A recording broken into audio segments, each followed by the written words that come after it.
And for our last story today, let's turn our attention to the war in Ukraine, where a new potential avenue for peace talks is emerging.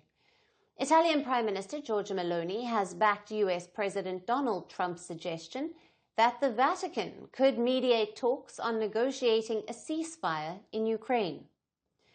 This development follows comments from Pope Leo last week.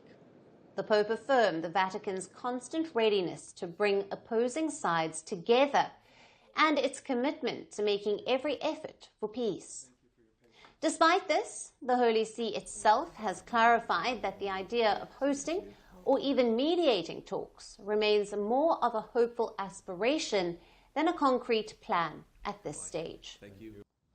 If direct engagement does resume, Ukraine appears open to the Vatican as a potential host.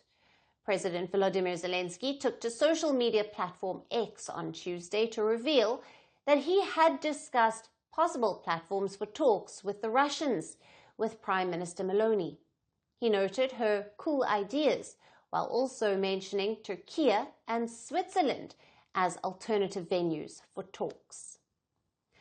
Looking at the current status of the ceasefire negotiations, the two sides haven't made any significant progress. Last week's meeting between Russian and Ukrainian officials in Istanbul has brought additional demands from Moscow. Beyond the initial terms, which were unfavorable to Kiev, Moscow now insists on Kiev recognizing its annexation of 4 partially occupied regions of Ukraine, as well as Crimea. Experts suggest that the Vatican's potential involvement in the peace talks could possibly lend some extra moral authority into the push for some form of compromise. The Catholic Church has a history of mediating conflicts and has already been involved in efforts to secure prisoner releases and the return of Ukrainian children, although the extent of its direct impact remains somewhat unclear. The Vatican's diplomatic style, known for its quiet and considered approach, stands in stark contrast to Donald Trump's often blunt public pronouncements.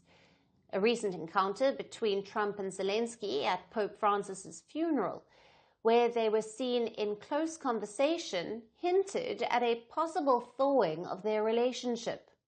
However, unlike Pope Francis, the current Pope Leo has publicly condemned Russia's invasion as an imperialist war and has denounced the crimes committed by the Russian forces.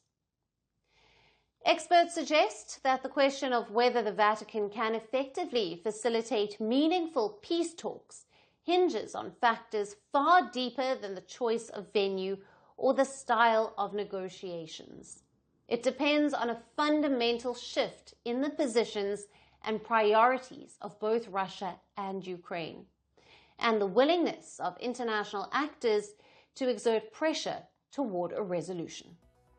At Firstpost, we are choosing to hold on to accuracy. That means we won't always be first. We may not get you your breaking alert, but what you will get is what we owe you, and that is the truth. Verified, checked, and cross-checked. We rely on sources and verified ones. After all, that's what separates a journalist from a loudspeaker. But sometimes even we miss a beat, and when we do, we will tell you. Like yesterday, we ran visuals from a registered news agency. That visual turned out to be fake, so we are taking accountability. And from now on, we will cite the source of every visual, every picture, every video that you see on Firstpost will have a source mentioned. That is our commitment to you. We will wait, we will verify, we will ask again, and only then will we tell you. No noise, no panic, just the facts. Because right now, that is what the country needs most.